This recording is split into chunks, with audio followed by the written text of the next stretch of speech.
People who grew up in the 1970s carry a psychology that feels almost impossible to explain to anyone born after the 2000s.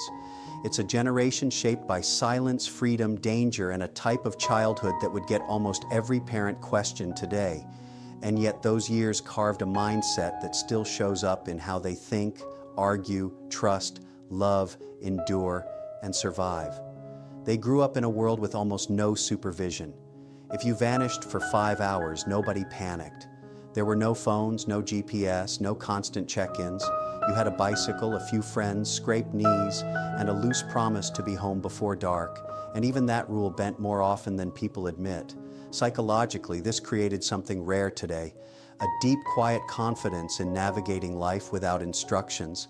People from the 70s still carry this inner voice that says, "I'll figure it out," even when they have absolutely no idea what they're doing. But to really understand the psychology of the 1970s generation, you have to look at what came before them.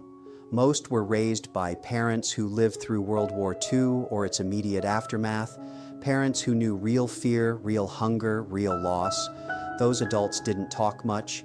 They didn't process emotions out loud. They didn't complain. They survived.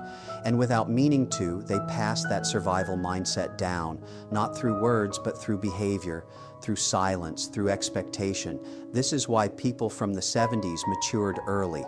Responsibility wasn't something you learned later in life. It was the air you breathed at home. You helped. You fixed things. You carried groceries. You handled problems. If something broke, you didn't throw it away. You tried to repair it. If something went wrong, panic wasn't an option. You adapted. There was no assumption that someone would come save you. The help was you. And here's the part most people forget. The world they grew up in forced them to develop a backbone. They watched their parents work long hours without applause. They saw neighbors help each other without announcing it. They saw adults carry heavy burdens quietly without turning pain into an identity. That environment shapes a child. It teaches you that life is serious, sometimes unfair, often exhausting, but manageable. That problems are normal. That responsibility isn't punishment. It's simply part of being alive. People raised in the 70s learned to be reliable because there was no alternative. And that's why, even today, they often feel older than their age.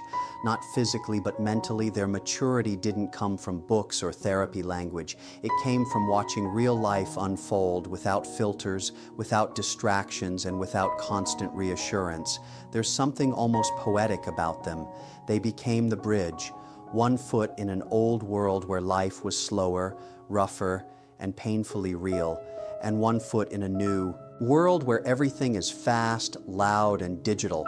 They remember life without the internet, without screens, without endless noise. And now they watch a generation drowning in it. Maybe that's why conversations with people from that era feel different. They're grounded, they're present, they listen more than they perform. They're not trying to impress you. They're not chasing status or winning invisible competitions. Their confidence doesn't come from validation. It comes from experience. From a childhood where struggle arrived early and responsibility showed up before they even had language for it. They remind us of something uncomfortable but true. Strength isn't taught, it's built through exposure. Now look at the generation born after the 2000s. They grew up with phones in their hands before they fully learned how to speak. Notifications, videos, messages, endless timelines. Their brains have been running at full speed since childhood, and the effects are everywhere. They burn out fast. They feel overwhelmed easily. Their attention fractures in seconds. Their minds consume more information in a single day than people in the 70s absorbed in an entire week. Social media gives connection, but it also creates constant pressure. Comparison happens automatically. They feel behind even when they're doing fine. Their nervous systems rarely rest because the phone never stops asking for attention. Even during downtime, they scroll, and scrolling isn't rest. This generation is intelligent, creative, emotionally aware, and open-minded, but they're also mentally exhausted, overstimulated, and emotionally drained in ways previous generations never faced. They're growing up inside systems that move faster than the human brain evolved to handle, and they're trying to survive it one notification at a time. So here's the question: which generation do you think had it harder, and why? Are You from before 1980 or after? Let me know which world shaped you. If this made you think differently, subscribe. We go deeper every day. Like the video if it resonated. It helps these ideas reach people who need them, and comment your generation below.